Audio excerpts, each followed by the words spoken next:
আসসালামু আলাইকুম প্রিয় শিক্ষার্থী বন্ধুরা। এবার আমরা ভগ্নাংশের বিয়োগ শিখব। কি শিখব? ভগ্নাংশের বিয়োগ। হ্যাঁ, পূর্ববর্তী ক্লাসে ভগ্নাংশের যোগ শিখেছিলাম। এবার আমরা ভগ্নাংশের বিয়োগ শিখব।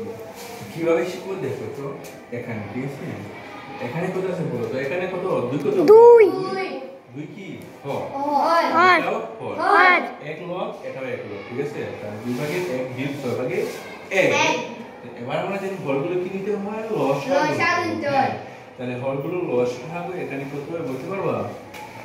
সরাসরি এখানে না লিখে তোমরা রাফ খাতাতে লিখে নিবা। দেখো 12 হয় না, দেখো 2 6, ঠিক আছে? লসাগু নিব আমরা, ঠিক আছে? 12 করে লক্ষ্য করো 2 এবং 6, ঠিক আছে?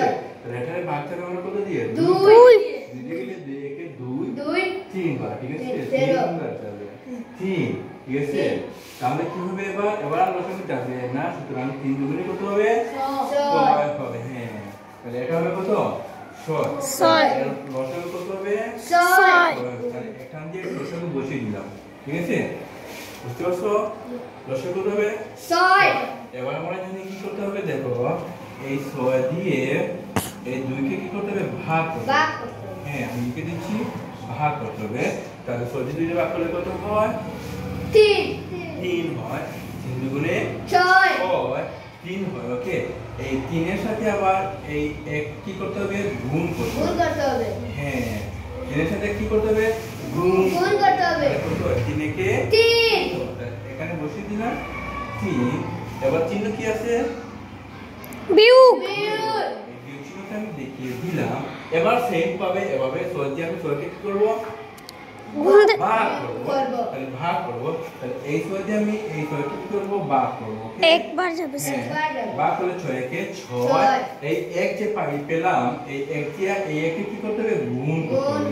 আমি বাংলা লিখে দিচ্ছি তোমাদের মনে রাখার জন্য। তাহলে গুণ করতে হবে। তাহলে 6 একে 6 বসিয়ে দেব, এই ঘরে 6 বসিয়ে দেব। বুঝতে পারছো? এই ঘরে 6 বসিয়ে দিলাম। এবার দেখো 6 থেকে কি? হ্যাঁ, 3 গুণে 6, ঠিক আছে? 3 দুগুণে 6, 3 একে 3, 2 6। এটা হয় এটা কি প্রশ্ন দেখি করছি।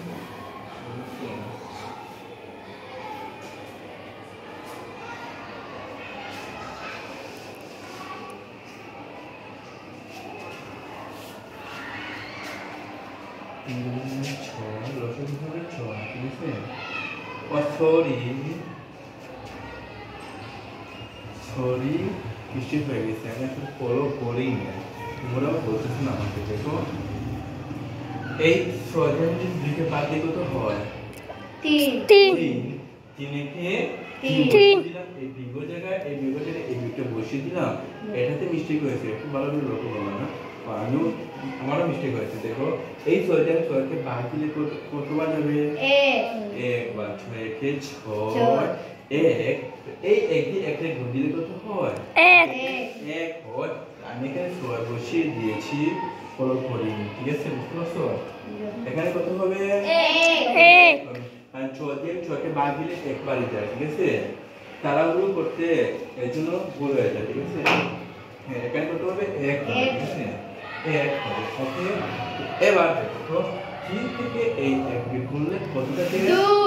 2 থাকে। এখানে 2 বসিয়ে দেব, আর এখানে কত আছে? 6, ঠিক আছে?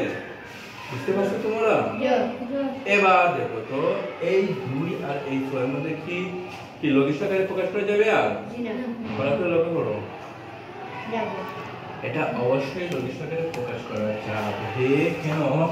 এই 2 দিয়ে যদি আমি 6 কে ভাগ দেই তাহলে কতবার যায়?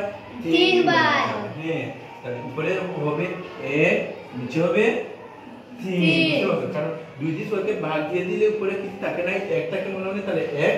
আর 2 দিয়ে 6 কে ভাগ দিয়ে 3 দুগুণে 6, তাহলে 3 বসিয়ে দিলাম, ঠিক আছে? এটা লঘিষ্ঠ আকারে প্রকাশ করা যাবে না, ঠিক আছে? তাহলে এবার তোমরা কি করতে হবে? দেখো ভালো করে লক্ষ্য করো।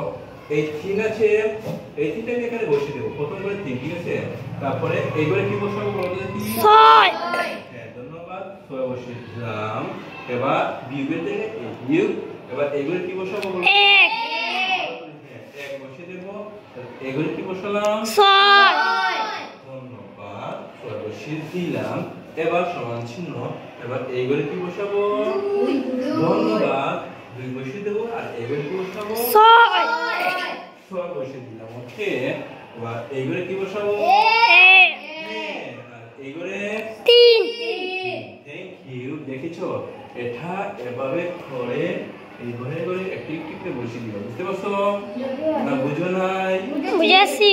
যদি না বুঝে থাকো আমাকে বলতে পারো, স্যার এটা বুঝিনি, এটা কিভাবে আসলো আমি বুঝিয়ে দেব। বুঝেছি স্যার। বুঝেছো? ওকে, যদি বুঝে থাকো তাহলে তোমাদেরকে অনেক অনেক ধন্যবাদ। Thank you.